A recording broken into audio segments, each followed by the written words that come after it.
దేవా, గొప్ప తండ్రి, మీకు వందనాలు, స్తోత్రాలు. నీ పాదాల దగ్గర ఉన్న మేము నీ వారము, మీరు వెలపెట్టి కొన్నటువంటి నీ ప్రజలము. మాలో ఏ గొప్పతనం లేనప్పటికీ మమ్మల్ని ప్రేమించారు, మమ్మల్ని ఏర్పరచుకున్నారు. మీ సంకల్పంలో, మీ దయాచిత్తంలో, మీ మహిమ కొరకు మమ్మల్ని నిలబెట్టారు. మీ ప్రణాళికలో మేము నిలిచినట్లుగా, అంతవరకు నమ్మకంగా నడిచినట్లుగా, మీ రాజ్యంలో మేము ఉన్నట్లుగా మీ సహాయాన్ని మాకు దయచేయండి. వచ్చిన ప్రతి హృదయాన్ని మీరు ఎరిగిన దేవుడు, ఈ మాట వింటున్న ప్రతి ఒక్కరిని నువ్వు తెలుసుకున్న దేవుడు. ఎవరికి ఏ మాట అవసరమో ఆ మాటనిచ్చి ప్రతి వారిని బలపరిచి మీ రాజ్యం కొరకు మమ్మల్ని అందరినీ ఆయుక్తపరిచి మీ దీవెన దయచేయమని ప్రభువైన యేసు నామములో ప్రార్థించి వేడుకుంటున్నాం మా పరమ తండ్రి, ఆమేన్. గడిచిన వారాలు మనం ధ్యానం చేస్తూ వస్తున్నటువంటి లేఖన భాగంలోకి వెళ్దాము. ఆదికాండము 30వ అధ్యాయము, ఆదికాండము 30వ అధ్యాయము 43వ వచనాన్ని చదువుకుందాం. ఆ ప్రకారము ఆ మనుష్యుడు అత్యధికముగా అభివృద్ధి పొంది విస్తారమైన మందలు, దాసీలు, దాసులు, ఒంటెలు, గాడిదలు గలవాడాయను. దేవుడి మాటలు మన అందరి వినికిల్లో దీవించునుగాక. ఆమేన్ చెప్దాం గట్టిగా, ఆమేన్. గడిచిన వారాలు 2 వారాలు మరి ఒకే అంశాన్ని ధ్యానం చేస్తూ వస్తున్నాం. వింటున్నారా? వినండి. ఆ అంశము ఏమిటి అంటే, ఆశీర్వాదానికి, అభివృద్ధికి 7 మెట్లు. ఈరోజు ఖచ్చితంగా మెట్లు ముగిస్తా. ఆశీర్వాదానికి, అభివృద్ధికి 7 మెట్లు. ఇప్పుడు వెంటనే పుస్తకాలు తీస్తున్నారు, పేపర్లు చూస్తున్నారు. ఈ మెట్లు ఏంటో ఒకసారి గుర్తు చేసుకుందామని ఇప్పుడు గుర్తు చేసుకుంటున్నట్టున్నారు. ఏమండి, ఇది బుక్లో కాదు ఉండాల్సింది, పేపర్లో కాదు. ఎక్కడ ఉండాలంటే నీ హృదయంలో. దేవుని స్తోత్రం కలుగును గాక. ఎందుకు అంటే, నీ హృదయంలో ఉన్నదాన్ని ఎవరు చెరిపివేయలేరు. నాకున్నటువంటి ఒక చెడ్డ అలవాటు ఏంటంటే, పేపర్లో రాస్తాను, తర్వాత ఆ పేపర్లు నిండిపోయిన తర్వాత పక్కన పెట్టేస్తాను. తర్వాత ఆ పేపర్లు ఎక్కడున్నాయని వెతికితే పేపర్ కనబడుతుందా? కనబడదు. అదే నువ్వు ఎక్కడ రాసుకోవాలి అంటే, హృదయంలో రాసుకున్నావు అనుకో, రేపు రానున్న దినాల్లో మనకు అవకాశమే లేదు, తీసి చదివే అవకాశమే లేదు. ఎందుకంటే కొన్ని ఉత్తర భారతదేశంలో కొన్ని ప్రాంతాల్లో ఇప్పటికీ పరిశుద్ధ గ్రంథాన్ని పట్టుకోవడానికి అవకాశాలు లేనటువంటి ప్రాంతాలు ఉన్నాయి. అలాంటి పరిస్థితులు వచ్చినప్పుడు దీన్ని ఎవరు దొంగిలించలేరు. ఎందుకంటే ఇది ఎక్కడ రాసుకున్నావు అంటే హృదయంలో. దేవుని స్తోత్రం కలుగును గాక. కాబట్టి ఈ ఉదయకాలం దేవుడు మనతో మాట్లాడుతున్నటువంటి మాట ఏంటంటే, నీ యొక్క ఆశీర్వాదానికి, నీ యొక్క అభివృద్ధికి దేవుడు మనం యాకోబు గారి జీవితంలోంచి 7 మెట్లను మనకు చూపిస్తూ ఉన్నాడు. మొదటి మెట్టు చెప్పండి, ఏముండాలి? విధేయత. దేని కొరకు విధేయత? దేనికి? దేవుని వాక్కుకు మనకు ఏముండాలంటే విధేయత ఉండాలి. ఎవరైతే దేవుని మాటకు విధేయత చూపిస్తారో, ఎవరైతే దేవుని ఎదుట విధేయత కలిగి ఉంటారో, వారు ఖచ్చితంగా అభివృద్ధిలోకి, ఆశీర్వాదంలోకి వస్తారు. నేను మళ్ళీ దాని అంతా వివరించను, ఎందుకంటే ఆల్రెడీ అన్నీ అయిపోయాయి. రెండవది, గురి కలిగి ఉండాలి. క్రైస్తవుడు గురి లేకుండా ఒక నామమాత్రపు క్రైస్తవుడిగా బ్రతికితే, ఆ నామమాత్రపు క్రైస్తవులు ఒక దినము ఆగిపోయేటటువంటి పరిస్థితులు, ఏడ్చేటటువంటి పరిస్థితులు రాబోతున్నాయి. అదే గురి కలిగినటువంటి క్రైస్తవుడు ఏమంటాడైతే, బ్రతుకుట క్రీస్తు, చావైతే లాభం. ఎందుకంటే పౌలు గారు గురి కలిగి ఆ గురి యొద్దకు పరిగెత్తాడు. దేవుని స్తోత్రం కలుగును గాక. మనం దీవించబడాలి, ఆశీర్వదించబడాలన్నది మన గురి. ఇక్కడ వరకే పరిమితం కాకుండా మనం శాశ్వతమైనటువంటి దేవుని రాజ్యం ఉంది, దాన్ని సంపాదించుకోవాలన్న ఆ గురి మనం కలిగి ఉండాలి. యాకోబు తన కుటుంబం కొరకు, ఇంతవరకు నీ కొరకు కష్టపడ్డానయ్యా, ఇప్పుడు నా కుటుంబం కొరకు అన్నాడు. ఇప్పుడు మనం కూడా ఏదో మనం వస్తుంటే సరిపోదు, నీ వరకే వస్తే సరిపోదు. ఎంతకాలం ఇలాగా నువ్వు ఒక్కడివే ఎంతకాలం వస్తావు? ఇదేనా, ఇంతేనా నీ లైఫ్? ఏం గురి ఉంది, ఏం మాదిరి ఉంది నీ కుటుంబం ఎదుట?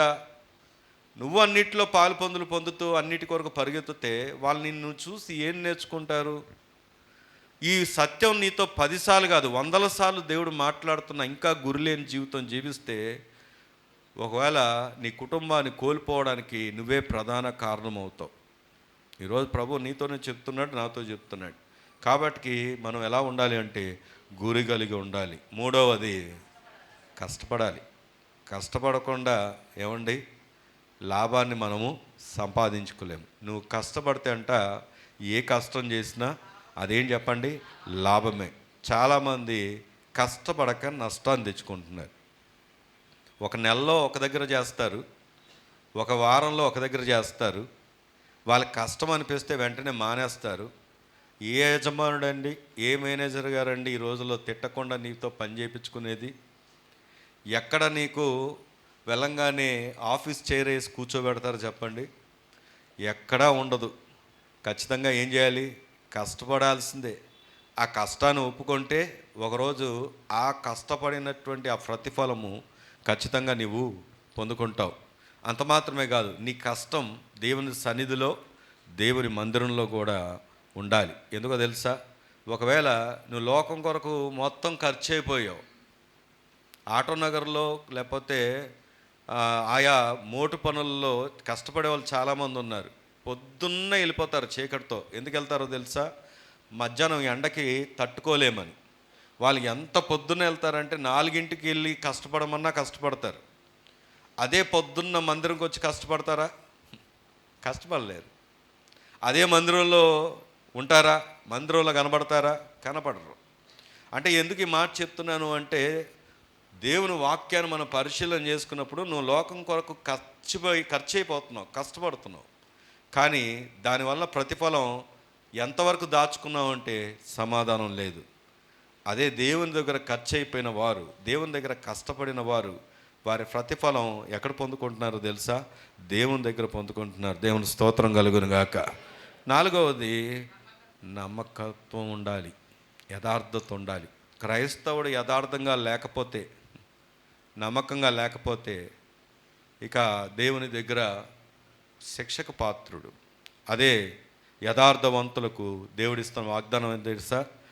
ఏ మేలు చేయక మాను. దేవుని స్తోత్రం కలుగును గాక.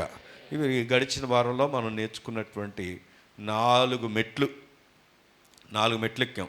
ఇప్పుడు 5వ మెట్టు దగ్గరకు వద్దాం. మరొకసారి 30వ అధ్యాయము 43వ వచనం చదువుకుందాం. ఆ ప్రకారము ఆ మనుష్యుడు అత్యధికముగా అభివృద్ధి పొంది విస్తారమైన మందను, దాసులు,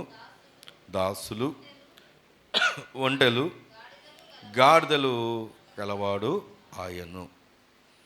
5వ మాటను మనం పరిశీలన చేస్తే 31వ అధ్యాయము 13వ వచనం చదువుకుందాం. నీవెక్కడ స్తంభం మీద నూనె పోసితువో, ఎక్కడ నాకు మొక్కుబడి చేసితువో ఆ బేతేలు దేవుడను నేనే. ఇప్పుడు నీవు లేచి నీ దేశములో నుండి బయలుదేరి నువ్వు పుట్టిన దేశమునకు తిరిగి వెళ్ళుమని నాతో చెప్పాను. ఈ వచనం అందరు చూడండి, ఇక్కడ గమనిస్తే ఆయన అంటున్నాడు, ఎవరితో చెప్తున్నాడంటే తన యొక్క భార్యలతో చెబుతూ ఏమంటున్నాడంటే, దేవుడు నాతో మాట్లాడినటువంటి స్థలానికి తిరిగి లేచి వెళ్ళమని చెప్పాడు అన్నాడు. గట్టిగా దేవుని స్తోత్రం చెప్దామా? ఆలోచన చేస్తే 5వ సత్యం లేదా 5వ మెట్టు నాకు నేర్పిస్తున్నటువంటి మాట ఏంటంటే నిలిచి ఉండాలి. నీ పక్కన చెప్పండి మాట, నిలిచి చెప్పాలి ఏం చేయాలి?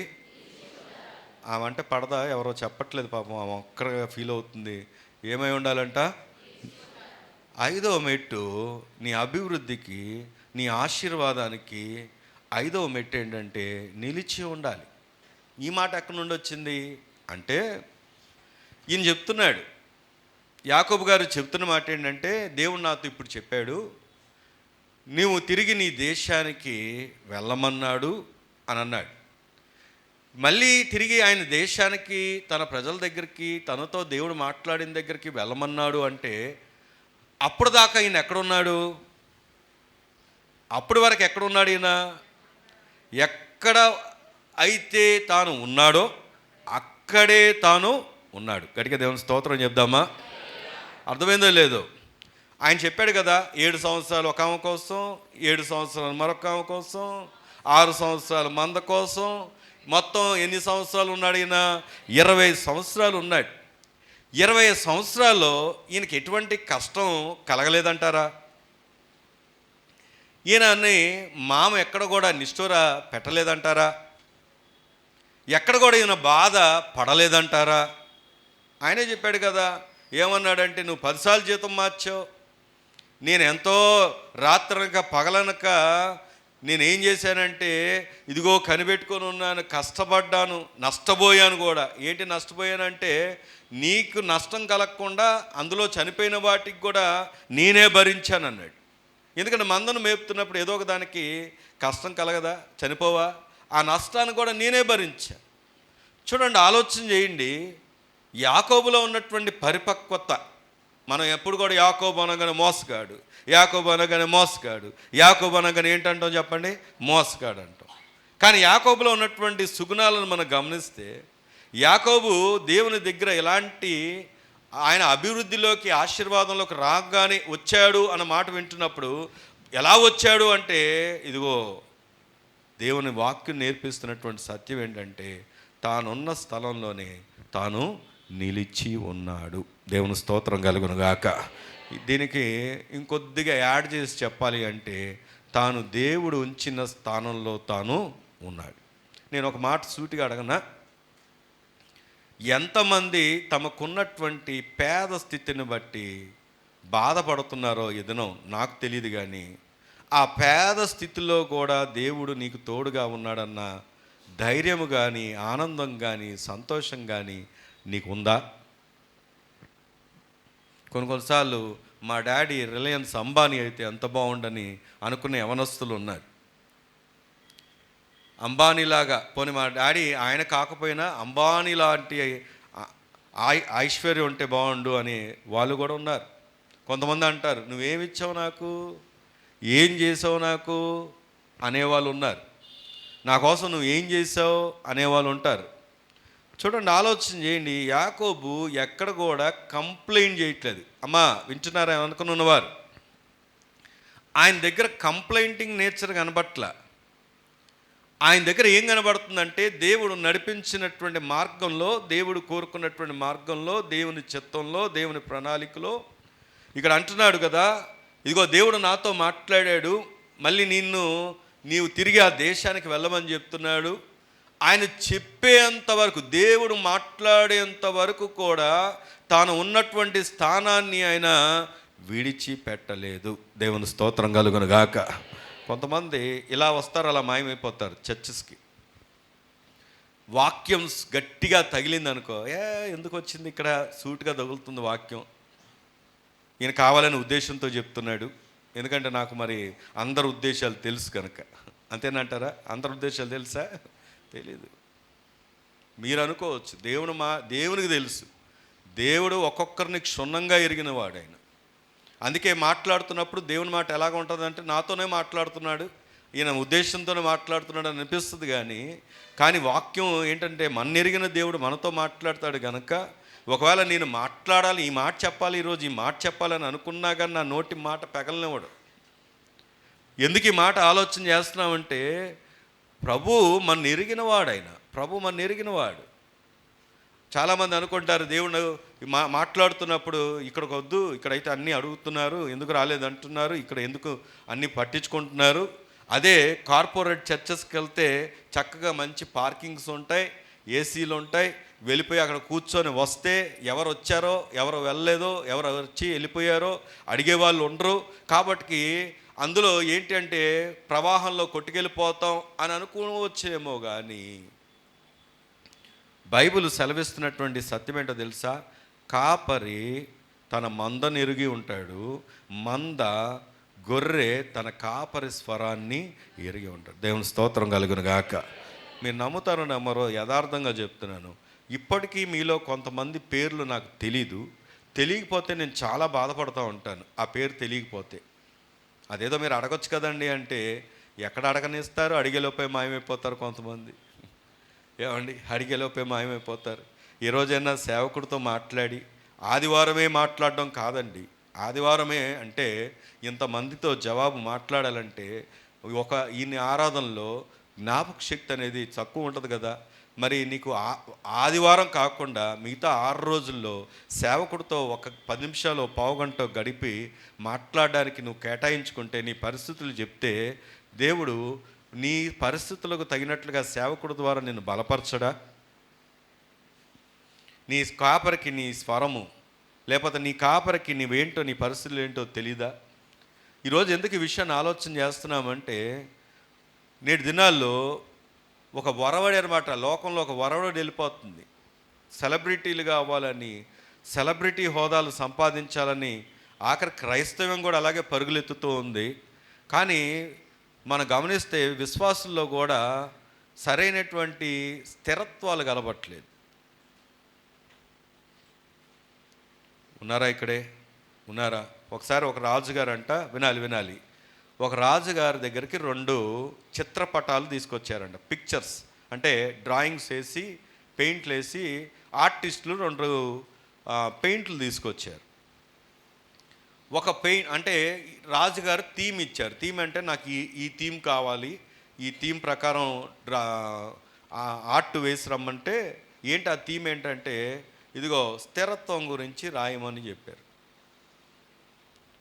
ఒక దాన్ని తీసుకొస్తే ఆ పెయింట్లో ఎలా ఉందంటే చాలా చక్కగా ఉంది, చక్కగా నిర్మలంగా నీళ్ళు ఉన్నాయి.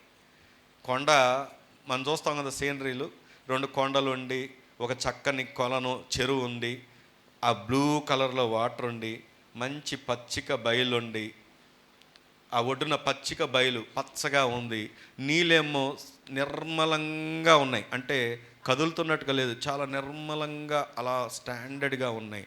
చూడ్డానికి అది సీనరీ చాలా బాగుంది. ఆ పెయింట్ చూస్తేనే ఇట్టే ఆకర్షిస్తుంది. రెండవ పెయింటు అదే అలాంటి సిచ్యువేషనే, కానీ నీళ్ళు భయంకరంగా కొట్టుకుంటున్నాయి. అక్కడ ఉన్నటువంటి చెట్లు భయంకరంగా ఊగుతున్నాయి, హోరున వర్షం పడుతుంది. అక్కడ అన్నీ ఆ గడ్డి ఇవన్నీ ఆ రాళ్ళ కుప్పల్లాగా ఆ రాళ్ళు కూడా ఎగిరెగిరి పడుతూ ఉన్నాయి. ఆ చెట్టు మీద ఒక గూడు ఉంది, ఆ గూడులో ఒక పక్షి ఉంది. ఆ పక్షి తల్లి పక్షి కింద పిల్లలు ఉన్నాయి. ఆ పక్షి చాలా రెక్కలు ఇలా చాపుకొని ఆ పిల్లల మీద కూర్చొని ఉంది. ఎంత హోర్న వర్షం వస్తున్నా, అది కదిలిపోతున్నా, ఆ పక్షి మాత్రం కదలకుండా చాలా స్థిరంగా ఉంది. రాజుగారు దేనికి బహుమానం ఇచ్చారంటే, అది చూడడానికే భయంకరంగా ఉంది, కానీ దానికే బహుమానం ఇచ్చాడు. దేవుని స్తోత్రం కలుగును గాక. ఆ రాజుగారు ఎందుకు దాని గురించి చెబుతూ, నిర్మలత్వం, స్థిరత్వం అంటే అర్థం అంతా సాఫీగా ఉన్నప్పుడు కాదు,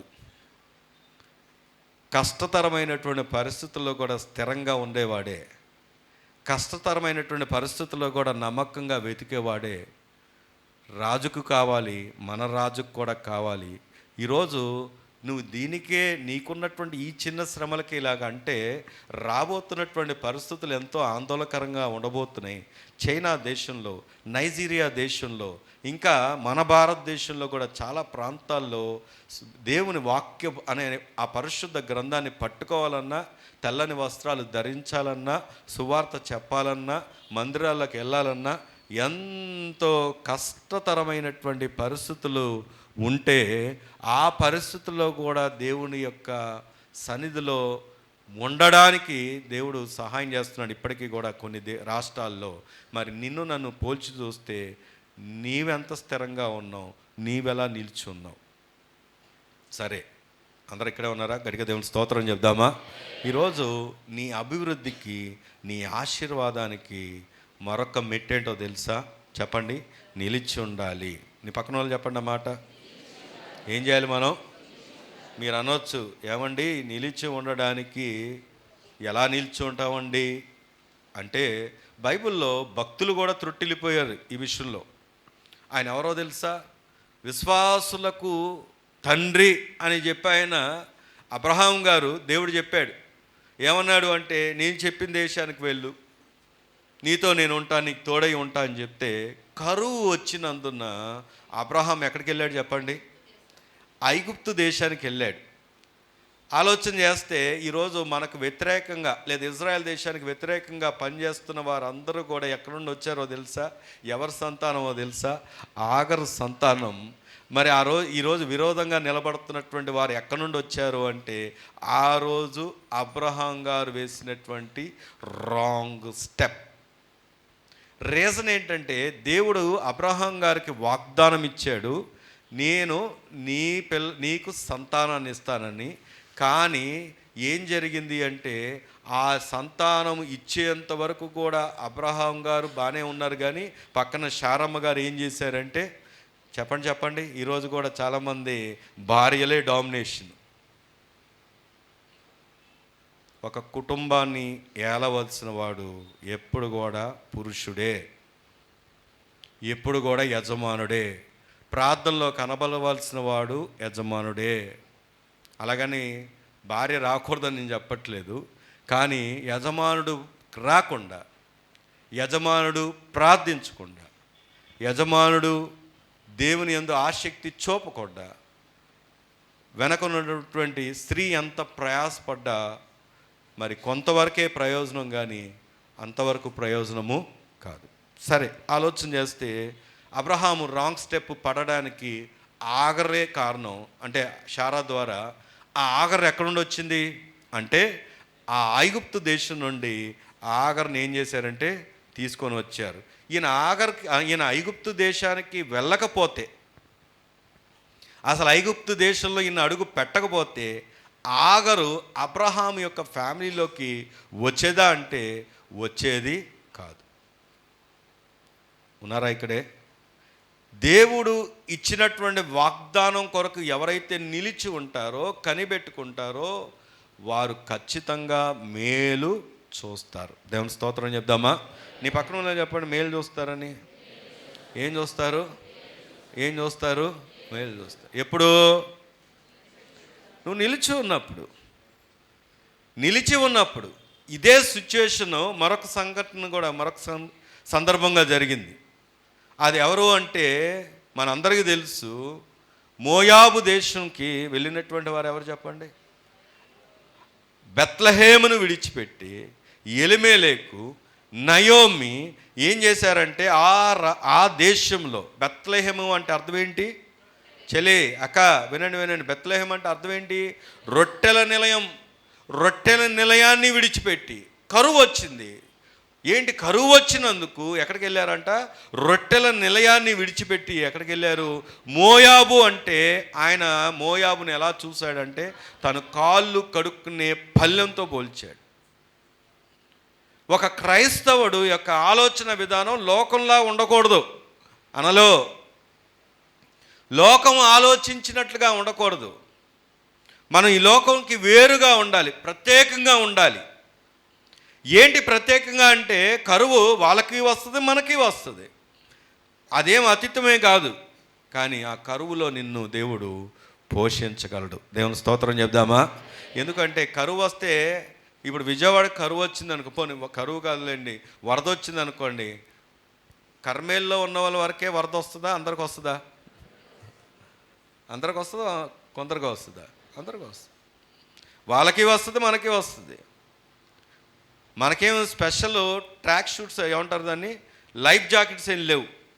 కాకపోతే ఆలోచన చేయండి, కరువు వచ్చిందని ఎలిమెలెకు నయోమి బెత్లెహేమును విడిచి వెళ్ళారు కదా, కానీ అక్కడే ఒక ఆయన ఉన్నాడు. ఆయన ఎవరో అంటే బోయజు. ఆయన ఎక్కడ ఉన్నాడు తెలుసా? అదే బెత్లెహేంలో ఉన్నాడు. ఆ బోయజు గురించి పరిచయ వాక్కులు ఎలా ఉంటాయంటే, అతడు ధనవంతుడు, గొప్ప ఆస్తిపరుడు. గట్టిగా దేవుని స్తోత్రం చెప్దామా? నేను ఎందుకు అడిగాను అంటే, కరువు వస్తే బోయజుకు రాదా? కరువు వస్తే బోయజుకు అటాక్ అవ్వదా? కానీ బోయజు బెత్లెహేములో ఉండడానికి ఇష్టపడ్డాడు.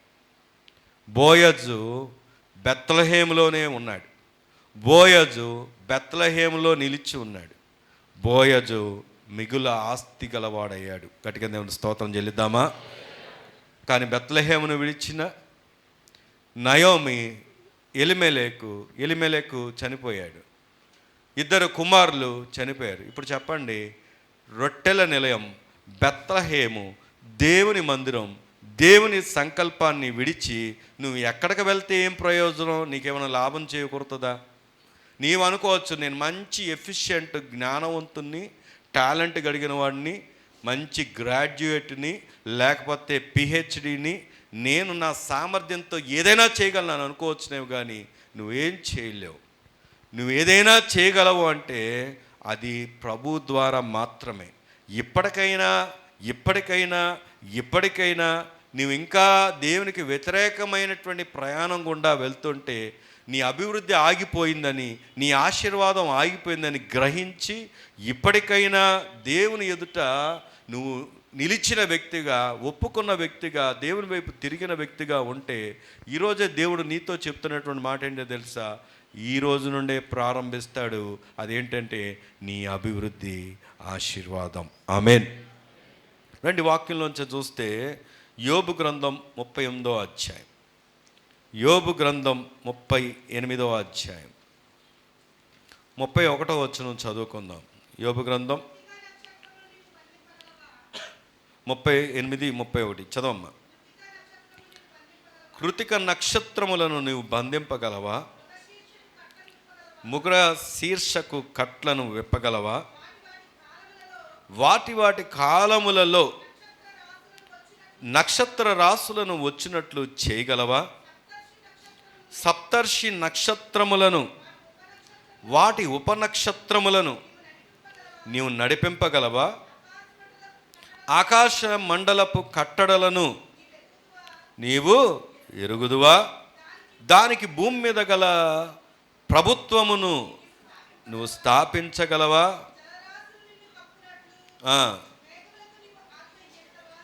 చాలండి, మీరు తర్వాత చదువుకోండి. అక్కడ ప్రతి వచనానికి మీరు గమనిస్తే ఏముంది? అక్కలో ఏముంది? క్వశ్చన్ మార్క్ ఉంది. ఇంతకీ క్వశ్చన్ మార్క్ ఎవరు అడుగుతున్నారు? దేవుడు మనల్ని అడుగుతున్నాడు. దేవుని స్తోత్రం చెప్దామా? మనం వెనక పైన గోడ కట్టాం. వినండి, చర్చ్లో పైన న్యూ కన్స్ట్రక్షన్లో కాల వైపున గోడ కట్టాం. గోడ కడితే దానికి ప్లాస్టింగ్ చేయాలి. ప్లాస్టింగ్ చేయాలంటే అది పైనుండి చేయడానికి అవ్వదు. ఎక్కడ నుండి చేయాలంటే కింద వెనక పక్కన పరంజాలు కట్టాలి, ఐరన్ పరంజాలు. కింద కట్టాలంటే కింద ఏముంది? కాలువ ఉంది. కాలువ ఉంటే అమ్మగారే కానీ ఇంకొంతమందే కానీ ఏమంటున్నారు అంటే, ఇప్పుడు అవదది, ఎందుకంటే మే నెలలో కాలువ కట్టేస్తారు, అప్పుడు పెడదాం అంటే. అమ్మగారు ఆలోచించిన విధానం ఏంటంటే, నీళ్లు కదా, మళ్ళీ ఎందుకులే ప్రమాదం, ఎందుకు వచ్చింది అన్నట్లుగా. సరే, విషయం ఏంటంటే మన చర్చ్లోనే ఇరిగేషన్ డిపార్ట్మెంట్లో ఒక ఆయన పనిచేస్తున్నారు. ఇంకా అన్నకు ఫోన్ చేశా, అన్నా మరి కాలువ కట్టేస్తుంది, ఇప్పుడు ఎప్పుడు వదిలిపెడతారు అని అడిగితే, అన్న నేను కనుక్కొని చెప్తాను పాస్టర్ గారు అని చెప్పేసి ఆయన డిపార్ట్మెంట్కి ఫోన్ చేస్తే వాళ్ళు అన్నారు, కాలువ ఎప్పుడు దాకా కట్టేస్తాం మేము చెప్పలేమండి. ఎందుకు అంటే ఇది కాలాన్ని బట్టి ఉంటుంది. ఏం కాలం అంటే, ఇప్పుడు ఎండ వచ్చింది అనుకోండి, కాలువ వదిలేస్తాం. నీళ్ళు వచ్చాయనుకోండి, కాలువ కట్టేస్తాం. ఒకవేళ నీళ్ళు వస్తే పొలాల్లోకి వెళ్ళిపోతాయి కదా ముందుకెళ్ళే కొద్దీ. కాబట్టి ఆ యొక్క ఏదైతే డెసిషన్ అనేది మన దగ్గర వేసేసారు. ఇప్పుడు మీరు కట్టుకోవాలా వద్దా అనేది మన మీదే ఉంది. ఎందుకు అంటే కాల వదులుతారో లేదో డిపార్ట్మెంట్ వరకు కూడా తెలుసా? తెలియదు. దేని మీద ఆధారపడి ఉంది అంటే వర్షాన్ని బట్టి, ఎండను బట్టి. ఎండ బాగా వస్తే వెంటనే వదిలేస్తారు. తీరా కట్టాక నాకు కూడా మనసులో ఎందుకు వచ్చిందిలే, తీరా కట్టాక ఎండ బాగా వచ్చింది అనుకోండి. ఇప్పుడు ఈ విషయం ఎందుకు జ్ఞాపకం చేస్తున్నాను అంటే మన పక్కన ఉన్నటువంటి ఒక కాల విషయంలో మనకు తెలియదు. అదే డిపార్ట్మెంట్లో పనిచేస్తున్నటువంటి డిపార్ట్మెంట్ వారికి తెలియదు. కాలం వస్తుందా రాదా, నీళ్ళు వస్తాయా రాదా. కానీ నీవు ఎన్ని ప్రయత్నాలు చేస్తావు ఏం తెలియనటువంటి నీవు నీ మీద నువ్వు ఆధారపడి, నీ మీద నువ్వు బేస్ అయ్యి, నీవేదో సాధించలేకపోయావు నీ మీద నువ్వు ఆధారపడి కృంగిపోయి ఎంతకాలం ప్రయాణం చేస్తావు? వీటన్నిటిని ఎరిగిన వాడు, మనం నమ్ముకున్న దేవుడు, నీ గురించినటువంటి సంపూర్ణమైనటువంటి అవగాహన కలిగిన వాడు, నీ భవిష్యత్తుని ఎరిగినటువంటి ఆ దేవుడికి కనుక నువ్వు లోబడితే, ఆయన చెప్పిన స్థానంలో ఉంటే దేవుడు నిన్ను ఉన్నతంగా దీవిస్తాడు. ఆమెన్. నీ పక్కన వాళ్ళని చెప్పండి, దేవుడు దీవిస్తాడని. ఎప్పుడు ఎప్పుడు చెప్పండి. చూడండి, ఇప్పుడు చదువుకున్న యోబు గ్రంథంలోనే 41వ వచనంలో అంటాడు, తిండి లేక తిరుగులాడుచు కాకి పిల్లలు దేవునికి ఏం చేస్తున్నాయంట? దేవుని స్తోత్రం చెప్దామా? అసలు తిండి లేక తిరుగులాడుతున్నటువంటి కాకి పిల్లలు దేవుని మీద ఆధారపడుతుంటే, తన స్వరక్తం ఇచ్చి నిన్ను వెలపెట్టి కొన్నటువంటి దేవునికి నువ్వు ఎంత ఆధారపడాలి? కాకి పిల్లలు దేవుణ్ణి మొరపెడుతూ ఉంటే, కాకి పిల్లలు దేవుని మీద ఆధారపడుతుంటే, నేను అడుగుతాను, కాకులకు ఎన్ని చర్చిలు ఉన్నాయండి? ఉందా? కానీ నీకు నాకు ఎంత భాగ్యం ఇచ్చాడో తెలుసా? నీకోసం కనిపెట్టుకునే తల్లిదండ్రులు, నీకోసం కనిపెట్టుకునే సంఘం, నీకోసం కనిపెట్టుకునే ఆత్మీయ తల్లిదండ్రులు, అలాగే భౌతిక తల్లిదండ్రులు. ఒకవేళ నువ్వు బలహీనపడి కృంగిపోతే నీతో మాట్లాడి నిన్ను బలపరిచే అన్నలు, చెల్లెళ్ళు, అక్కలు, పెద్దలు, ఎంతమంది ఉన్నటువంటి నీవు ఇంకా కృంగుతూ దేవునికి దూరంగా పరిగెత్తుతుంటే అభివృద్ధి ఎలా వస్తుంది? ఆశీర్వాదం ఎలా వస్తుంది? ఈరోజు ప్రభు నీతో ఎందుకు ఈ మాట చెప్తున్నాడంటే, నీ అభివృద్ధి, నీ ఆశీర్వాదం ఎక్కడ ఉంది అంటే నువ్వు నిలిచి ఉన్నప్పుడు. దేవుని స్తోత్రం కలుగును గాక. అందుకే యోబు అంటున్నాడు కదా, వాటికి ఆహారము సిద్ధపరచువాడు ఎవరు? ఎవరు? ఏ రోజన్నా నీకుగా నువ్వు ఈరోజు ప్లాన్ చేసుకొని, ఈరోజు ఇప్పుడు వెళ్ళంగానే మసాలా మోతలు మోగిపోతూ ఉంటాయి ఇళ్ళల్లో, సువాసనలు దంచేస్తూ ఉంటారు. ఒక్కొక్కసారి వెళ్తూ ఉంటాం దారిలో, ఆ ఫ్లేవర్స్కే కడుపు నిండిపోతూ ఉంటుంది. అవును కదా? నేను అడుగుతున్నాను, ఎంతమంది ఈరోజు కాకికి అన్నం పెట్టాలని తయారు చేస్తారు? నా చిన్నప్పుడు ఇంటి ముందు కాక అరుస్తూ ఉంటే ఏమనేవాళ్ళంటే, చుట్టాలు వస్తారు అనేవారు. అంటే ఈ మాట కూడా వినేవాడిని. కాకి అంట పిల్లికి కూడా బెచ్చం పెట్టని వారు ఉన్నారు అని. అంటే ఈ మాట ఎందుకు చెప్తున్నా తెలుసా? నీ మీద ఆధారపడి అవి పోషించబట్ల దేవుడు వాటిని పోషిస్తూ ఉన్నాడు. దేవుని స్తోత్రం కలుగును గాక. వాటికంటే మీరు శ్రేష్ఠులు కాదా? వాటికంటే మీరు శ్రేష్ఠులు కాదా? వాటికంటే మిమ్మల్ని ఉన్నతంగా పోషించలేడా? నీ ఒంటరితనంలో నీ పక్షంగా ఉండడాయన, నీతో ఉండే దేవుడైనా, నీ పక్షంగా నిలబడే దేవుడైనా. కానీ ఎప్పుడో తెలుసా? నువ్వు నిలిచి ఉన్నప్పుడు. రండి, దేవుని వాక్యంలోంచి లూకాసు వార్త 12వ అధ్యాయము 7వ వచనము. లూకాసు వార్త 12వ అధ్యాయం 12వ అధ్యాయం 7వ వచనం. నీ తల వెంట్రుకలన్నీ లెక్కింపబడి ఉన్నవి, భయపడకుడి, మీరు అనేకమైన పిచ్చుకల కంటే శ్రేష్ఠులు కారా. మీ పక్కన వాళ్ళు చెప్పండి, మీరు శ్రేష్ఠులు అని చెప్పండి. మీరు ఎవరండి? మనం ఎవరం? ఈ మాట ఎవరు అడిగారు? మనని ఎవరన్నారు? దేవుడే అన్నారు. మనం ఎవరం అంటే శ్రేష్ఠులం.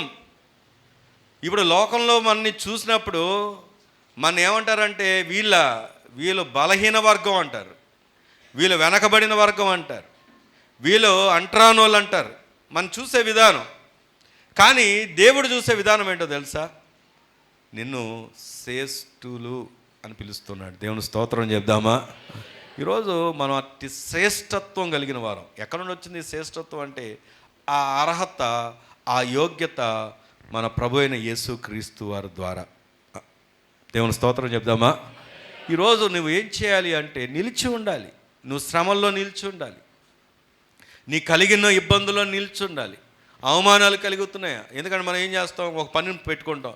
ఇప్పుడు ఉదాహరణకి ఒక మందిర పనే జరుగుతుంది అనుకోండి.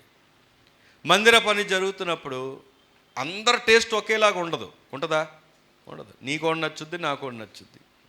ఇప్పుడు ఉదాహరణకి మనం ఈ గోడ మీద ఈ టైల్స్ పిచ్చుకలు ఎక్కించాం. పిచ్చుకలు ఎక్కిస్తే ప్రారంభంలో సిద్దిపేట ప్రకాష్ గారు వచ్చారు. ఏంటి గోడల మీద పిచ్చుకలు ఎక్కాయి అని అన్నారు. గుర్తుందో లేదో మీకు? వాళ్ళది వేరే విధానంలో ఉంటుంది. మనం దేనికోసం ఈ పిచ్చుకలు ఎక్కించాము అంటే ఇదేను పిచ్చుకలు అంటే డిజైన్ అని కాదు, కానీ మనకి పెయింట్ ఖర్చులు కలిసి వస్తాయి. చక్కగా మందిరంలో అలాగే వాక్యం కూడా ఉంది కదా అంటే వాక్యం ఉంది కదా అని పెట్టలేదు, మళ్ళీ అది విగ్రహం అయిపోద్ది. కానీ ఏంటంటే ఒక శ్రేష్టత్వం కోసం, మనకు నచ్చిన టేస్ట్ కోసం. ఇప్పుడు మందిరంలో ఎప్పుడైనా నీ టేస్ట్ తగినట్టుగా జరగట్లేదే అనుకోండి, ఎవరో వస్తారు ఉండంటారు, కొద్దిగా చిరాకు పడతారు. వెంటనే ఏం చేస్తాం మనం? అప్పుడు అక్కడ ఉంటామా? ఇంకోసారి కనబడతామా? అక్కడ నిలబడతామా? నిలబడడానికి ఇష్టపడం. అంటే ఎందుకు చెప్తున్నానంటే ఇది దేవుని మందిరం, ఇది నా దేవుని మందిరం. నేను పని చేయాలన్నా, నేను నిలబడాలన్నా, నేను ఏదైనా సూచన ఇవ్వాలన్నా, నేను కష్టపడాలన్నా ఇది నేను మనుషుల కోసం కాదు చేస్తుంది, దేవుని కోసం అన్నప్పుడు నువ్వు ఖచ్చితంగా ఏం చేస్తావు తెలుసా? అక్కడ నిలిచి ఉంటావు. దేవుని స్తోత్రం కలుగును గాక. నెహెమ్యా అలా అనుకున్నాడు కనుకే జాబును వదిలిపెట్టి వచ్చాడు.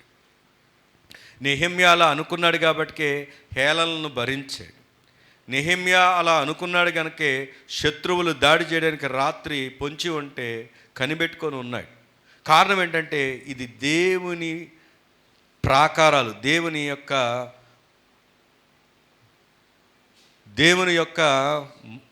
యెరూషలేము ఆయన యొక్క పట్టణపు ప్రాకారాలని ఆయన దేవుని కొరకు కష్టపడ్డాడు కనుకే ఈరోజు నెహెమ్యాను మనం జ్ఞాపకం చేసుకుంటున్నాం. సరే మంచిది, చెప్పండి 5వ మెట్టు ఏంటి చెప్పండి. ఇంకా చాలా విషయాలు ఉన్నాయి కానీ అన్నీ చెప్తే సమయం చాలదు.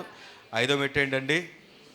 నిలిచి ఉండాలి. నువ్వు నిలిచి ఉంటే ఒక మాట చూపిస్తాను, ముగిస్తానంటే నెక్స్ట్ వెళ్దాం. రోమిలికి రాసినటువంటి పత్రిక 8వ అధ్యాయం, రోమా పత్రిక 8వ అధ్యాయం 32వ వచనం చదువుకుందాం. తన సొంత కుమారుని అనుగ్రహించుటకు వెనుక తీయక మన అందరి కొరకును ఆయన అప్పగించిన వాడు ఆయనతో పాటు సమస్తమును మనకెందుకు అనుగ్రహింపడు? దేవుడు నీకు అనుగ్రహిస్తాడని చెప్పండి. పక్కన ఉన్న వాళ్ళకి దేవుడు నీకు అనుగ్రహిస్తాడని చెప్పండి. అక్కడ క్వశ్చన్ ఉంది, ఏంటో తెలుసా? ఆయన తన సొంత కుమారునే మన కొరకు అప్పగిస్తే ఇంకా నీకు మిగతావి ఎందుకు ఇవ్వడు? దేవుని స్తోత్రం చెప్దామా? నీవు అనుకుంటావు కనుక నా ప్రార్థన ఎప్పుడు విన్నాడు దేవుడు, నాకు ఏం మేలు చేశాడు దేవుడు అని అనుకుంటున్నావా? నాకు ఏం లాభం జరిగింది ప్రభు దగ్గరకు వచ్చి, మందిరానికి వచ్చి, దేవుని అంగీకరించి, రక్షించబడి, బాప్తిజం తీసుకొని మందిరానికి రావడం వచ్చిన ఉపయోగం ఏమైనా ఉందా? అన్నీ నిందల అవమానాలే తప్పించి నేను పొందుకుంది ఏంటి, నేను పొందిన లాభం ఏంటి అని అనుకుంటున్నావా? ఇంటిలో కలుగుతున్నటువంటి అసమాధానాన్ని బట్టి, ఒకవేళ మనకున్నటువంటి అసౌకర్యాలను బట్టి, కష్టాన్ని బట్టి ఈయన దగ్గరికి రావడం వల్ల ఏం ఉపయోగం అని అనుకుంటున్నావా? ప్రభు నీతోనే చెప్తున్నాడు. ఏం చెప్తున్నాడు తెలుసా? తన సొంత కుమారునే నీ కొరకు అనుగ్రహించినప్పుడు మిగతాగా నీకు ఇవ్వడా? అన్నిటికన్నా ప్రాముఖ్యమైంది, అన్నిటికన్నా శాశ్వతమైంది పరలోకాన్ని నీ కొరకు తను మరణించి మరణాన్ని భరించి తిరిగి పునరుద్ధరణై తిరిగి లేచి నీ కొరకు త్యాగం చేశాడు ఆయన దేవుడు. దేవుని స్తోత్రం కలుగును గాక. ఇప్పుడు చెప్పండి, నిన్ను ఎంతగా ప్రేమిస్తున్నాడు, నేను ఎంతగా ప్రేమిస్తున్నాడు. నీతో ఉండడానికి ఇష్టపడి వచ్చాడు ఆయన. మనము లేకపోతే దేవునికి వచ్చే నష్టం ఏమీ లేదు. ఉందా చెప్పండి? దేవునికి ఏమైనా నష్టం ఉందా? ఇప్పుడు నేను లేకపోతే దేవునికి ఏమైనా నష్టం ఉంటుందా? దేవుడు ఇంకొకరిని నిలబెడతాడు, దేవుడు ఇంకొకరిని వాడుకుంటాడు. ఇప్పుడు నేను ఇక్కడ నిలబడను అని భీష్మించి కూర్చున్నాను అనుకోండి, ఆయనకు వచ్చే నష్టమే లేదు. నష్టపోయేది ఎవరంటే నేనే. ఎందుకంటే నా స్థానాన్ని ఇంకొక భర్తీ చేస్తారు. కానీ దేవుడిచ్చిన స్థానం అది ఏదైనప్పటికీ, దేవుడు నిన్ను నిలబెట్టిన స్థానంలో నేను నిలిచున్నప్పుడు దేవుడు నీ ద్వారా గొప్ప కార్యాలు చేస్తాడు, నీ ద్వారానే అద్భుతాలు చేస్తాడు, నీకు ఘనతను తీసుకొస్తాడు, నీకు గొప్ప నెమ్మదినిస్తాడు. ఆమేన్. నా జీవితంలో ఒక అనామకుడుగా ఉన్నటువంటి నన్ను ఈరోజు ఒక గుర్తింపులోకి తీసుకొచ్చింది ఈ స్థానమే, దేవుడిచ్చిన స్థానమే. ఈరోజు ప్రియ సంగమా, లేని దానికోసం బాధపడడం కాదు, ఉన్న దాంట్లో ప్రభువుని నమ్మకంగా నిలిచి వెతకడం ప్రారంభించు. నీ అభివృద్ధి, నీ ఆశీర్వాదం అక్కడి నుండే ప్రారంభమవుద్ది. ఆమేన్. మంచిది. 5వ మెట్టు చెప్పండి ఏంటి? నిలిచి ఉండాలి. 6వ మెట్టు చూద్దాం రండి త్వరగా. నేను ఈరోజు మాట ఇచ్చాను ముగిస్తానని.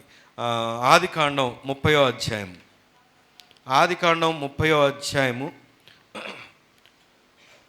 31వ అధ్యాయం 4వ వచనం చదువుకుందాం.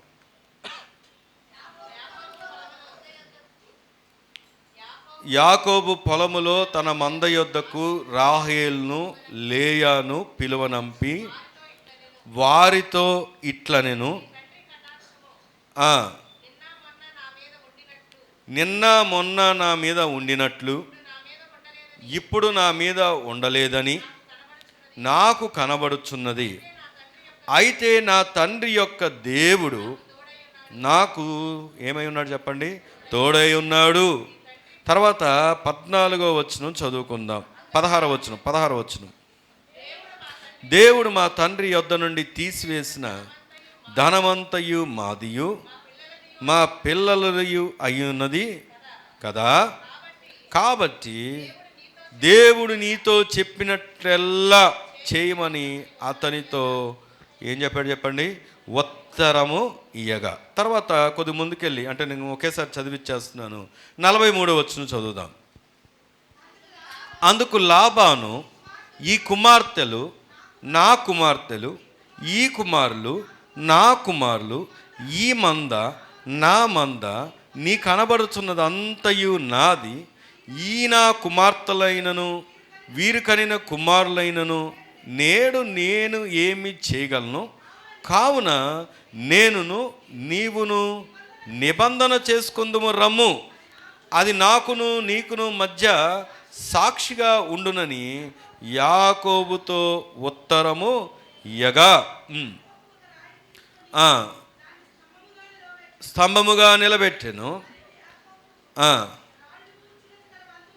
సరే, నేను ఇంకా ముందుకు వెళ్ళిపోతున్నాను. 54 వచనం నేను చదివేస్తాను. యాకోబు ఆ కొండ మీద బలి అర్పించి భోజనము చేయుటకు తన బంధువులను పిలువనంపగా వారు భోజనము చేసి కొండ మీద రాత్రి వెళ్ళబుచ్చిరి. తెల్లవారినప్పుడు లాబాను లేచి తన కుమార్తెలను ముద్దు పెట్టుకొని వారిని దీవించి బయలుదేరి తన ఊరికి వెళ్ళిపోయాను. గట్టిగా దేవుని స్తోత్రం చెప్దామా?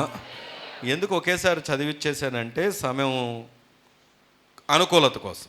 సరే, ఇక్కడ జరిగింది ఏమిటి అంటే, యాకోబు తన భార్యలతో చెప్తున్నాడు. ఏమని చెప్తున్నాడు? అమ్మా, ఇన్ని రోజులు నేను మీ తండ్రి దగ్గర కష్టపడ్డాను, ఇన్ని రోజులు మీ తండ్రి దగ్గర కొలువు చేశాను, ఇంతకుముందు ఉన్నట్లుగా మీ నాన్నగారు లేరు. ఒక్క మాట అడుగుతున్నాను, వినాలి. ఒక మాట అడుగుతున్నాను. 20 సంవత్సరాల వరకు మామగారు అనుకూలతలో ఉండి ఒకేసారి ఆయన మారిపోవడానికి కారణం ఏమై ఉంటుంది? సరే, మీకు అర్థమయ్యేలా చెప్తాను. ఒకసారి గణపతి నగర్కి ఒక పాస్టర్ గారు అంటే ఒక డ్రైవరు మహీంద్రా వ్యాన్లో మనకు కావలసిన మెటీరియల్ ఏదైతే ఉందో హైదరాబాద్ నుండి తీసుకొచ్చారు. ఆయన పేరు సురేష్. గేటు దగ్గర ఆ రోజు ఎవరు లేరు, నేనే ఉన్నాను. గేటు దగ్గర ఇద్దరము పడదామని అన్ని వస్తువులు పడుతుంటే, లోపల పెట్టబోతుంటే ఉన్నట్టుండి ఆయన చేతులు వంకర్లు పోతూ ఉన్నాయి. వంకర్లు పోతూ ఉంటే ఇదేంటి వంకర్లు పోతున్నాయి అని చెప్పేసి ఆయన, పాస్టర్ గారు నా చేతులు వంకర్లు పోతున్నాయి, కొద్దిగా ప్రార్థన చేయండి అన్నారు. వెంటనే నేను ఆయన మందిరంలో తీసుకెళ్ళి మందిరంలో ప్రార్థన చేశా. అప్పుడు కొద్దిగా రిలాక్స్ అయ్యారు ఆయన, చేతులు మళ్ళీ నార్మల్గా రిలాక్స్ అయ్యారు. అయితే ఆయన చెప్పిన విషయం ఏంటంటే, నేను కూడా సేవకునండి అన్నారు. నేను ఆశ్చర్యపోయాను. మీరు సేవకుడు? ఆయన కాకి డ్రెస్లో వచ్చారు. సేవకుడా? మరి అదేంటండి, ఎందుకు డ్రైవింగ్ చేస్తున్నారు అని అడిగితే అప్పుడు ఆయన చెప్పారు, నేను ఆదివారం అప్పుడప్పుడు వారక్రమాలు ఉన్నప్పుడు డ్రైవింగ్కి వెళ్ళను, మిగతా టైంలో డ్రైవింగ్ చేస్తూ ఉంటాను, కిరాయిలకు వెళ్తూ ఉంటాను. అంటే నేను అప్పుడు కష్టపడడం మంచిదే, కష్టం మంచిది కాదని నేను చెప్పను, ఎందుకంటే పౌలు గారు కూడా కష్టపడ్డారు. అయితే విషయం ఏంటంటే, నేను అడిగా ఏంటంటే పరిచర్య ఏమన్నా చిన్నగా ఉందా అంటే, లేదండి, ఈ మధ్యకాలం దేవుడు అత్యధికంగా దీవించాడు, దాదాపుగా ఇప్పుడు సంఘం ఒక 50 మంది అయ్యారు. 2-3 ప్రారంభమైంది. 2-3 ప్రారంభమైనటువంటి సంఘం ఇప్పుడు అత్యధికంగా దీవించబడుతూ సంఘం పెరిగిపోతుంది. సంఘస్థులు కూడా అంటున్నారండి, వద్దండి ఉద్యోగం చేయకండి, ఇక మీరు సేవకుడిగా మాతో ఫుల్ టైం ఉండండి అని. నేనే ఆర్థికంగా ఎందుకన్నా మళ్ళీ లోటు ఉంటుందేమోనని ఇలా వస్తున్నాను అని అన్నారు. అప్పుడు నేను ఆయనకి చెప్పిన విషయం ఏంటంటే, మీ ఆర్థిక అవసరత ఉన్నంత కాలం దేవుడు మీకు అనుమతి ఇచ్చాడు, కానీ ఇప్పుడు ఆయనే అన్నాడు డ్రైవింగ్ చేస్తుంటే ఇప్పుడు వంకర్లు పోతుందని. ఇప్పుడు దేవుడు మిమ్మల్ని ఫుల్ టైం మినిస్ట్రీలో ఉండాలని కోరుకుంటున్నాడు కనుకే ఇదిగో మీకు ఇటువంటి ప్రాబ్లము స్టార్ట్ అయింది, ఇటువంటి ప్రాబ్లము స్టార్ట్ అయింది. ఇదేంటి సూచన అంటే, మీరెవరో నాకు తెలీదు, మీరు సేవకుడు అన్నారు కాబట్టి ఈ విషయం చెప్తున్నా, ఎప్పుడైనా మీరు దేవుని మీద కంప్లీట్గా బేస్ అయిపోండి, ఇక దేవుడే మిమ్మల్ని పోషిస్తాడు, దేవుడే మిమ్మల్ని దీవిస్తాడు, సంపూర్ణంగా పరిచర్యకు అప్పగించుకోండి అని చెప్పాను. దేవుని స్తోత్రం కలుగును గాక.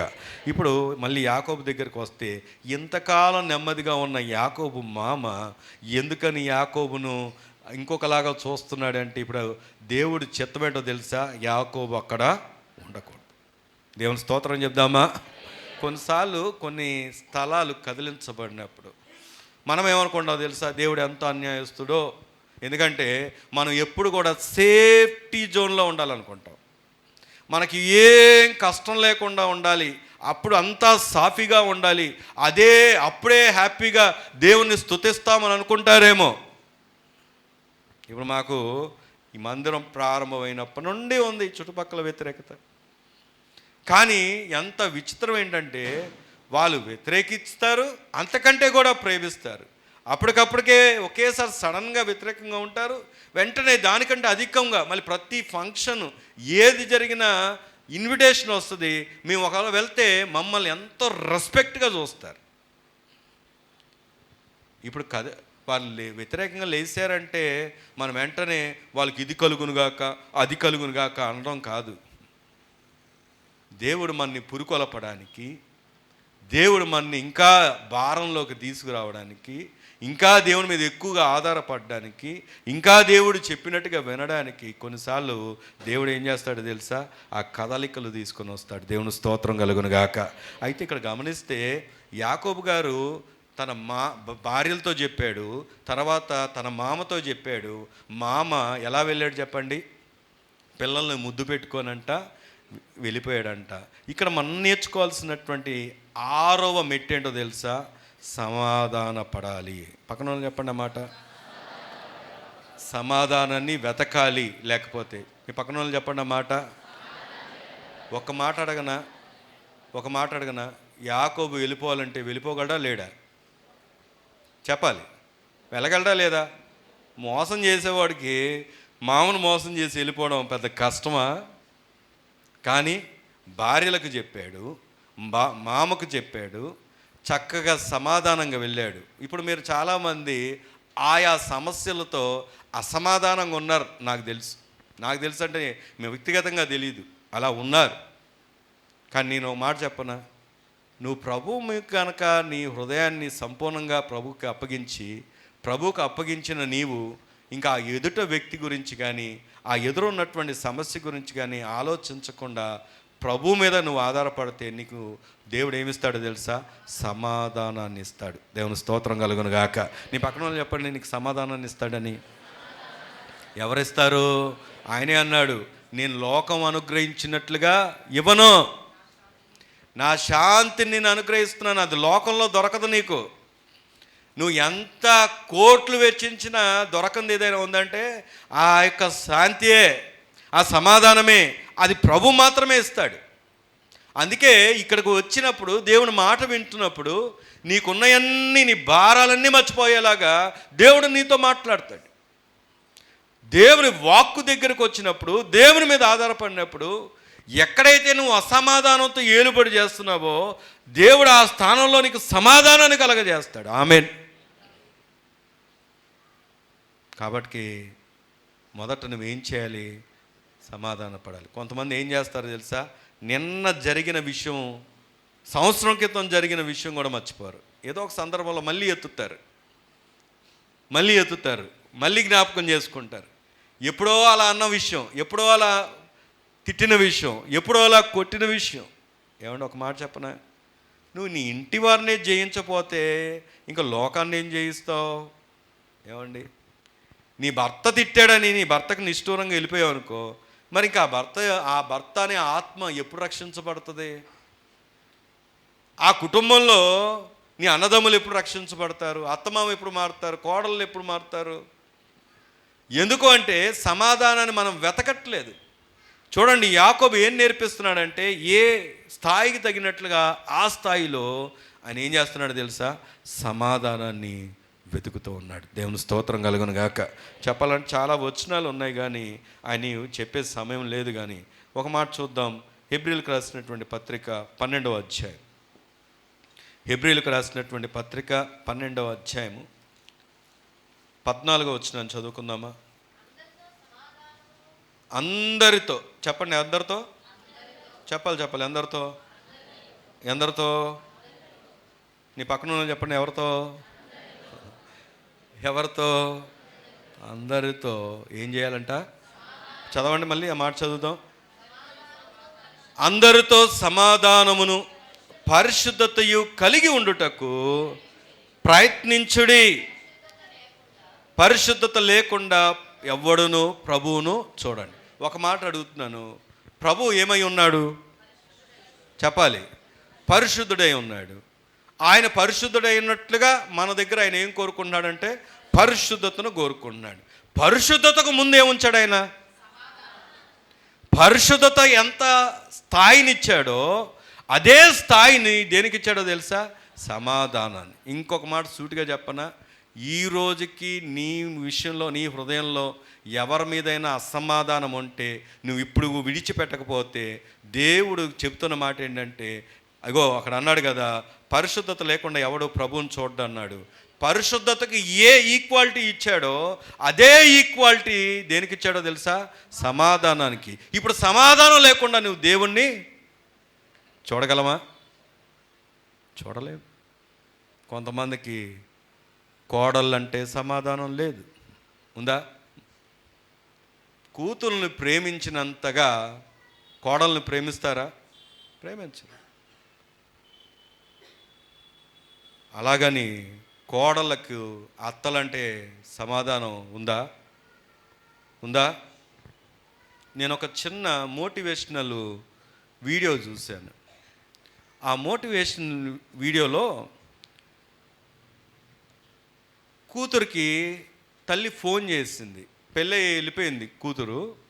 ఆ కుమార్తెకు ఫోన్ చేసింది తల్లి. ఫోన్ చేసి ఫోన్లో ఏం చేస్తున్నావు అమ్మా అంటే, పని చేస్తున్నానమ్మా, వంట చేస్తాను, తర్వాత బట్టలు ఉతకాలి అన్ని లిస్టు చెప్తుంది. ఆమె ఏం చెప్తుందో తెలుసా? చెప్తున్నప్పుడు తల్లి కుమార్తెతో చెప్తుంది, నువ్వు అన్నీ చెప్పినన్ని చేసేక, నువ్వు అన్నీ చెప్పినన్ని చేస్తే ఇంకా పనులన్నీ చేయించుకుంటారు, కొన్నిట్లో ఎదిరిచ్చు అని చెప్తే అలాగేనమ్మా అని చెప్పి ఫోన్ పెట్టేసి పగలబడి నవ్వుకుంటా ఉంది కోడలు. ఇంతకీ అత్తగారు ఎక్కడుందంటే, అత్తగారికి ఈమె జడేస్తూ ఫోన్ చేసింది. అత్తగారికి జడేస్తూ ఫోన్ చేసింది ఈమె. అత్తగారు కోడలు కలిసి ఇద్దరు పగలబడి నవ్వుకుంటున్నారు. కోడలికి అత్త చెప్తుంది, మీ మమ్మీ మాట వినొచ్చు కదా, అప్పుడప్పుడు ఎదురించవచ్చు కదా అంటే, ఊరుకోండి అత్త అని చెప్పేసి ఇద్దరు నవ్వుకుంటూ కలిసి ఆనందిస్తూ ఉన్నారు. ఆ విషయం భర్త చూసి దూరం నుండి ఆయన చాలా ఆనందిస్తున్నాడు.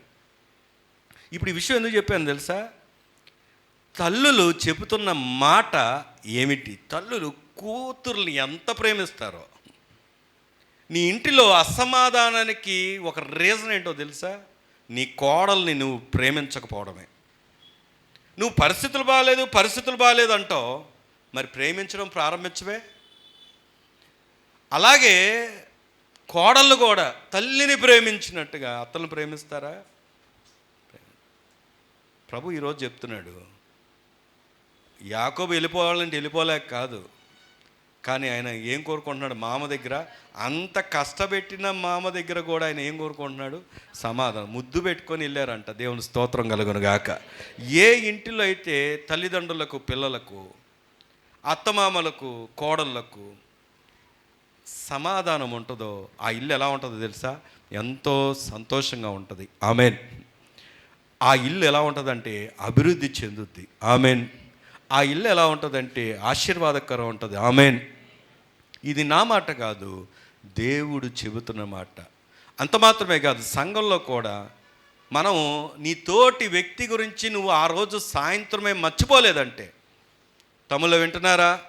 వినాలి. నువ్వు ఇంకా మోస్తున్నావంటే ఎప్పుడో జరిగిన విషయాలు, ఎప్పుడో ఆగిపోయిన విషయాలు, ఎప్పుడో వెళ్ళిపోయిన విషయాలు, ఎప్పుడో తిట్టిన విషయాలు, ప్రభు ఇంకొద్దిసేపట్లో ఆయన తను అప్పగించబోతున్నటువంటి ఇంకా అప్పగించబోతున్న వ్యక్తిని కూడా ఏం చేశాడో తెలుసా? ప్రేమించాడు. ప్రియ సంగమా, మన అభివృద్ధిని, ఆశీర్వాదాన్ని మనమే దొంగిలించుకుంటున్నాం. అందుకే ఈరోజు ప్రభు చెప్తున్నాడు, అభివృద్ధికి, ఆశీర్వాదానికి మెట్టేంటో చెప్పండి? సమాధానాన్ని వెతకాలి. నీ పక్కన వాళ్ళు చెప్పండి, ఏం వెతకాలి? సమాధానాన్ని వెతకాలి. సమాధానాన్ని మనం ఏం చేయాలి చెప్పండి? వెతకాలి. లేకపోతే ఒక బిచ్చగాడంట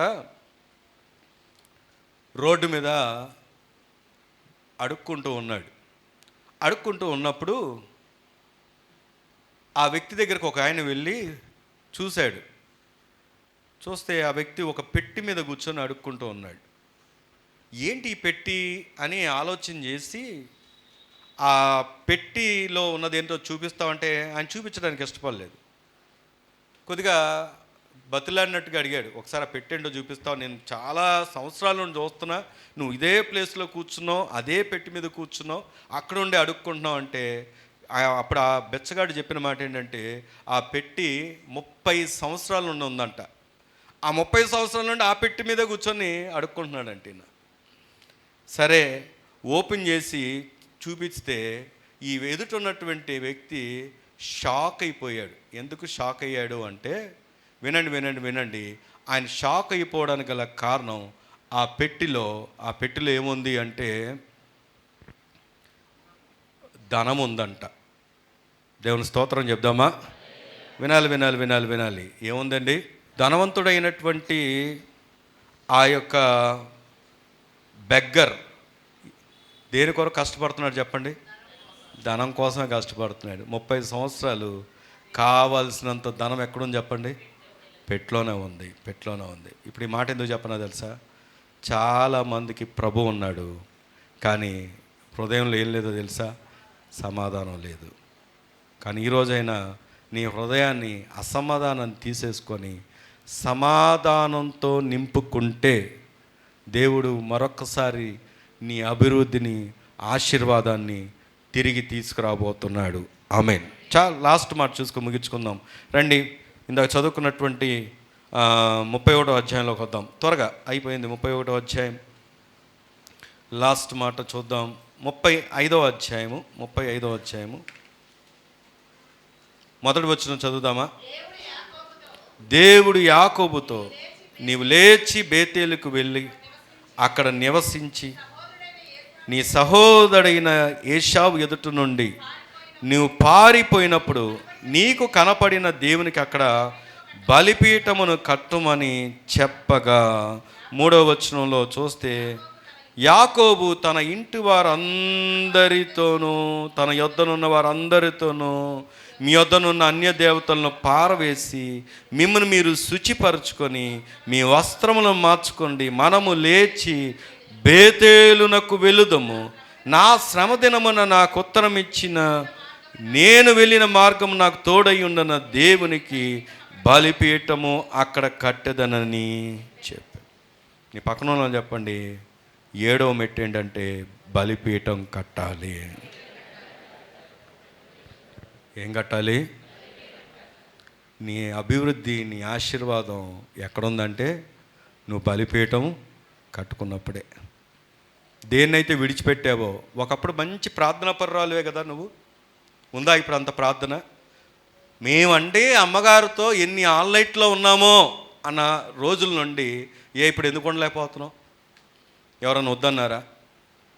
ఏమండి, మేమండి అసలు మోకాలు వేస్తుంటే మా మోకాలు నల్లబడిపోయాయి అన్న రోజుల నుండి ఇప్పుడు ఎందుకు వేయలేకపోతున్నాం? ఎవరన్నా వద్దన్నారా? ఇప్పుడు ఏం వచ్చిందంటే కంఫర్ట్ వచ్చింది. ఒకప్పుడంటే పేదరికం ఉంది, దీనస్థితి ఉంది. కానీ ప్రభువు నమ్ముకున్నాక, దేవుడు మన స్థితిని మార్చాక దేవుని విడిచిపెట్టాం. ఉన్నామనుకుంటున్నాం ఆదివారం క్రైస్తవుల్లాగా. కానీ ఒక వ్యక్తి యొక్క అభివృద్ధి, ఆశీర్వాదం ఎప్పుడు వచ్చింది అంటే తిరిగి బలిపీఠము కట్టుకున్నప్పుడే. మనకు దేవునితో రిలేషన్ ఉండాలి. రిలేషన్ లేనోడు నువ్వు ఐఫోన్లు మెయింటైన్ చేసినా, ఐప్యాడ్లు మెయింటైన్ చేసినా, లేకపోతే ఇంకా హంగులు చేసినా, కేటీఎంలు వాడినా, ఆర్టీఎంలు వాడినా, దేవునితో రిలేషన్ లేనోడు అక్కడే ఆగిపోతాడు. అదే ప్రభుతో రిలేషన్ అంటే నువ్వు సైకిల్ మీద ఉన్న దేవుడు ఎక్కడ ఉంచుతాడు తెలుసా? ఉన్నతమైన స్థానంలో ఉంచుతాడు. ఆమేన్. దేవుడు నీతో నాతో మనతో మాట్లాడుతున్నమాట నువ్వు అనుకోవచ్చు, ఈరోజు ఈ మాట నీకు నవ్వులాటగా ఉండొచ్చు. కానీ ఒకరోజు దేవుడు నవ్వే రోజు రాబోతుంది. దేవుడు ఎవరిని చూసి నవ్వుతాడంటే, ఎవరైతే ఒకరోజు ఈ సువార్త అందించబడుతున్నా నిర్లక్ష్యం పెట్టారో వారిని చూసి నవ్వుతాడు. కానీ ఈరోజు ప్రభు నీతో నాతో చెప్తున్నటువంటి మాట ఏంటంటే, దేవుడు దొరుకు కాలమందు ఆయనతో అనుబంధం ఏర్పరచుకో. యాకోబు పత్రికలో ఉంటుంది, చూపించడానికి సమయం లేదు. కానీ నా యొద్దకు రండి, నేను మీ యొద్దకు వచ్చేదను. రాజకీయ నాయకులు మన దగ్గరికి ఎలక్షన్లప్పుడే వస్తారు, బంధువులు మన దగ్గర ఉన్నప్పుడే వస్తారు, పేరు ప్రఖ్యాతులు ఉన్నప్పుడే వస్తారు. కానీ ఈ ప్రభు, నువ్వు ఎప్పుడు ప్రభు దగ్గరకు వచ్చినా నీ వద్దకు రావడానికి ఆయన ఇష్టపడుతూ ఉన్నాడు. ప్రియ సంగమా, 7వ మెట్టు నీకు దేవునితో ఏముండాలంటే అనుబంధం ఉండాలి. బలిపీఠం కట్టుకోవాలి, వ్యక్తిగతంగా, కుటుంబంగా. యాకోబు ఒక్కడే వెళ్ళాడా బలిపీఠం దగ్గరికి? చెప్పండి, ఒకడే వెళ్ళాడా? ఇంటి వారందరితో వెళ్ళాడు. ఎంతమంది సంపూర్ణంగా మీ ఇంటి వారందరితో కలిసి వచ్చి ఆరాధిస్తున్నారు? క్రైస్తవులుగా పిలవడే మనకే భర్తతో సమాధానం లేదు, భార్యతో సమాధానం లేదు, పిల్లలతో సమాధానం లేదు. ఒకరు ఒక ఆరాధనకు వస్తారు, ఒకరు ఇంకొక ఆరాధనకు వస్తారు, ఒకరు వస్తే వస్తారు, ఒకరు రాకపోతే రారు, వచ్చారో రారో తెలీదు. ఇలా ఉంటే రేపు దేవుని రాజ్యానికి ఎలా వెళ్ళగలం? నీ అభివృద్ధి, ఆశీర్వాదం ఎక్కడ ముందుకెళ్తుంది? అందుకే ప్రభు చెప్తున్నాడు, యాకోబు ఎంత ఆస్తి సంపాదించినా తిరిగి ప్రభు దగ్గరకు వచ్చినప్పుడే ఆయనకు సమాధానం దొరికింది, తిరిగి ప్రభు దగ్గరకు వచ్చినప్పుడే ఆయనకు నెమ్మది దొరికింది, తిరిగి ప్రభు దగ్గరకు వచ్చినప్పుడే ఆయనకు దీవెన దొరికింది.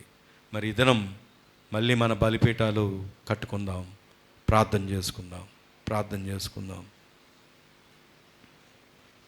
ప్రియ సంగమా, దేవుడు నిన్ను కూడా ఆశీర్వాదకరమైన స్థలములో, అభివృద్ధికరమైనటువంటి దీవెనలో నేను ఉంచాలని కోరుకుంటున్నాడు. దేవుడు నీ ఎదుట ఆయన ఉంచిన ఈ యొక్క 7 మెట్లు నువ్వు ఎక్కగలగలిగే విధేయత, గురి, కష్టపడడం, నమ్మకంగా ఉండడం, నిలిచి ఉండడం, సమాధానాన్ని వెతకడం, దేవునితో అనుబంధం కలిగి బలిపీఠం కట్టుకోవడం. ఈ అనుబంధాలు గనక నువ్వు కలిగినట్లయితే, ఈ మెట్లను కనుక నువ్వు ఎక్కగలిగినట్లయితే, దేవుడు ఈ దినం నీకు ఇస్తున్నటువంటి వాగ్దానం నిన్ను అభివృద్ధి పరుస్తాడు, నిన్ను ఆశీర్వదిస్తాడు. ప్రార్థన చేసుకుందాం.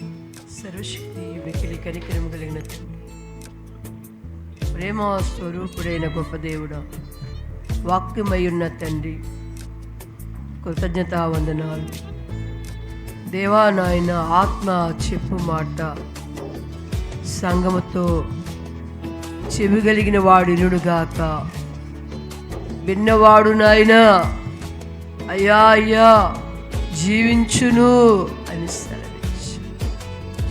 అవును, యుగ యుగాలు జీవించడానికే ఆత్మ చెప్పిన మాట చెవిగలిగిన వాడంటాడు.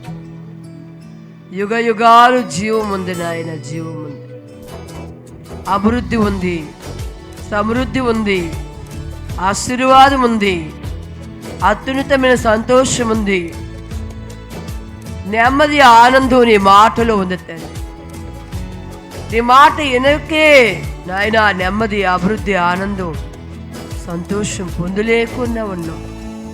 మీరు పరిశుద్ధులు గనుక మమ్మల్ని పరిశుద్ధులుగా ఉండమంటున్నారు తండ్రి. నీకు మీరు సమాధానకర్త గనుక మమ్మల్ని సమాధానం కలిగి ఉండమంటున్నారు ప్రభా. నీకు మీరు నాయన శ్రమ కాలంలో భూమి మీద విధేయత చూపినంతగా నాయన ఆ శ్రమలు నేర్చుకున్నారు. విధేయత ఎక్కడ నేర్చుకున్నారంటే శ్రమల్లోనే ప్రభా. అయ్యా నీకు వందనాలు. ఈరోజు మేము శ్రమలలో విధేయత చూడండి నేర్చుకోలేకపోతున్నాం, తగ్గించుకోలేకపోతున్నాం, నెమ్మదిగా ఉండలేకపోతున్నాం, నిలిచి ఉండలేకపోతున్నాం, నీ ఎదుట ఉండలేకపోతున్నావు నాయన. తండ్రి మమ్మల్ని క్షమించు, మమ్మల్ని క్షమించు కరుణామయుడా నా తండ్రి, మమ్మల్ని క్షమించు. నిలిచి ఉండే అనుభవాలు మా అందరికీ దయచేసి స్థిరముగా ఘనముగా నాయన, స్థిరముగా నీ మాట విని నీ ఎదుట నాయన పరిశుద్ధముగా జీవించి నిలిచి ఉండి సమాధానముతో నాయన మా హృదయాలు క్రీస్తు ఏలుతుండగా వృద్ధిలోనికి రావడానికి నీ కృప మమ్మకు అనుగ్రహించు తండ్రి. కుటుంబంలో మొదట నాయన క్రీస్తుతో సమాధానం, నువ్వు మమ్మల్ని ఏలుతుండగా నాయన ఆ ఏలుబాటులో కుటుంబంతో సమాధానం, సహోదరులతో సమాధానం నాయన అయ్యా, సేవకులతో సమాధానం, విశ్వాస బృందంతో సమాధానం, మేమందరూ నీ ఎదుటిన్నట్లుగా నీ కృప దయచేసి ఎత్తబడిన మాటలు మా అందరి హృదయాలు నీరుపెట్టున్నాయి. ఎవరిని విడిచిపెట్టే దేవుడు కాదు, మా బలహీనతలు మాకు బలమైన దేవుడు. మమ్మల్ని కనికరించిన ఆయన ఇంకా ఏ కుటుంబం నీ సన్నిధిలో లేదో రాదేదో జ్ఞాపకం చేస్తాం. అయ్యా తల్లులు, భార్యలు, భర్తలు లేక నాయన బిడ్డలు వారి కుటుంబాల కొరకు నాయన ప్రయాస, భారం, బాధ్యత తండ్రి ఎందరో తల్లిదండ్రులు మార్పు లేదు, ఎందరో అత్తమామలు మార్పు లేరు, ఎందరో కుమారులు, కోడళ్ళు, కుమార్తెలు, అల్లులు మార్పు లేదు, మనవళ్ళు, మనవరాండ్లు మార్పు లేదు. అయ్యా తల్లులు ఎంతో వేదన, తండ్రి దుఃఖము, మరి కన్నీరు, ప్రార్థన, మా ప్రార్థనకి జవాబు, ఇంటి వారందరూ రక్షణానందంతో వర్ధిల్లువారుగా, నీ రాజ్యవారసులుగా జీవించేవారుగా, నీ రాకడికి రాజ్యములు ఉండేవారుగా ఈ చిన్న మందిని జ్ఞాపకం చేసుకొని నీ రాకడికి రాజ్యంగా నిలిపి మహిమ పొందమని మీ దాసును దైవజనులు ఇంక నువ్వు బలముగా ఘనముగా వాడుకొని నాయన సంఘమంతా నీతో నాయన సావాసములో, సమాధానంలో, పరిశుద్ధతలో నాయన అభివృద్ధిలో, సమృద్ధిలో జీవించి నాయన మీరు మాకు దేవుడై ఉన్నారని మేమే మీకు సాక్షిముగా ఉండినట్లుగా నీ కృప దయచేయమని యేసు నామమున అడిగి వేడుకొని పొందున్నాం తండ్రి. ఆమేన్.